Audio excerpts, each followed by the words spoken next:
Toshkent tumani axborot kutubxona markazi tavsiya etadi.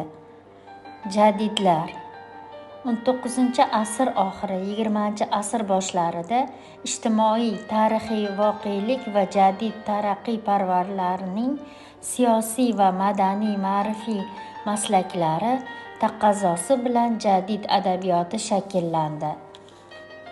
19-asrning 80-yil oxirida mamlakatimizda jadidchilik harakati paydo bo'ldi.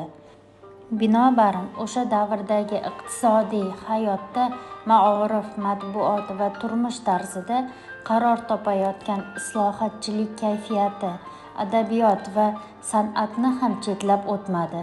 An'anaviy yo'sindagi adabiyot o'rniga yangi zamonaviy adabiyot, yangi adabiy tur va janrlar, hatto yangi adabiy til shakllana boshladi.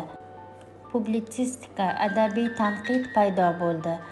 Barmoq vaznidagi ijtimoiy ma'rifiy she'riyat, roman, hikoya, dramaturgiya maydonga keldi.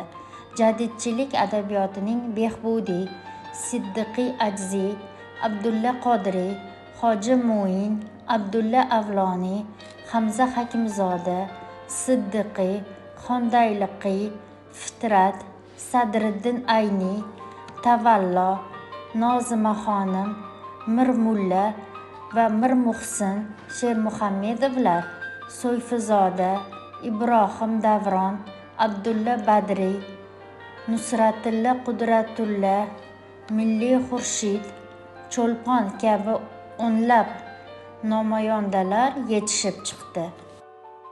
Shu o'rinda alohida ta'kidlash zarurki, jadid adabiyoti ushbu harakat g'oyalarini aks ettiruvchi badiiy hodisa bo'libgina qolmadi, balki shu harakat zamirida tug'ildi. Uning maqsad va vazifalari taqozosiga ko'ra maydonga keldi. O'sha davr ma'naviy hayotiga ta'sir ko'rsatdi.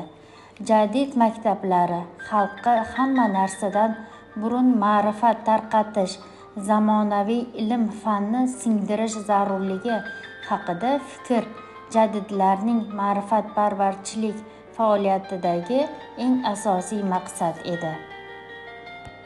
Hozirgi davrga kelib, jadidchilik ijtimoiy-siyosiy harakat sifatida e'tirof etildi. Uning xizmatlari tan olindi. Jadid adabiyoti milliy madaniyatining tarkibiy qismi sifatida baholanib, o'nlab kitoblar, turli asarlar nashr etilmoqda. Ko'plab xayrli ishlar amalga oshirilmoqda. Keyingi yillarda, asrlar davomida orzu qilingan jadidlar ham intilib kelgan ezgu g'oyalar amalga oshmoqda. Yurtimizda yangi O'zbekistonni bunyod etish imkoni paydo bo'ldi.